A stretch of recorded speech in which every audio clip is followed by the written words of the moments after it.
We do what we came here to do, and that is take a look at Inside Elections' latest 2024 presidential election map. First, the solid states, which are generally defined as races not considered to be competitive and not likely to become closely contested, starting with Democrats Joe Biden down the Pacific Coast, Washington, Oregon, California, and Hawaii. The Pacific Blue Wall, as few call it, has remained intact since 1992. Illinois used to be the lone solidly Democratic state in the middle of the country. It's now joined by Colorado and New Mexico, which both shifted heavily in favor of Democrats in 2020 and are no longer considered to be even remotely competitive according to Inside Elections. Colorado had been decided by less than 10 percentage points in 7 straight presidential elections, before Biden carried it by 13.5 points in 2020. All of the rest of the reliable blue states are all up here in the Northeast, starting in the District of Columbia, or Washington, D.C., and then Maryland, Delaware, from where President Biden served as a U.S. Senator, New Jersey, and the Empire State, New York.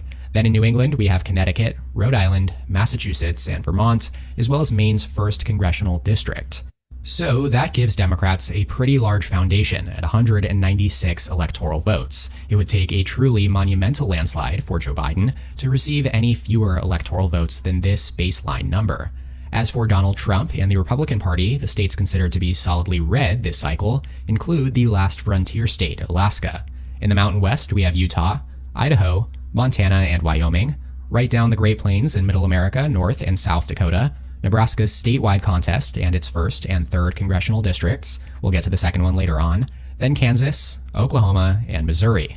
Over in the South, the Republican strongholds of Arkansas, Louisiana, Mississippi, and Alabama, Tennessee, and South Carolina. And then moving up through Appalachia and into the Midwest, we have West Virginia, Kentucky, and Indiana.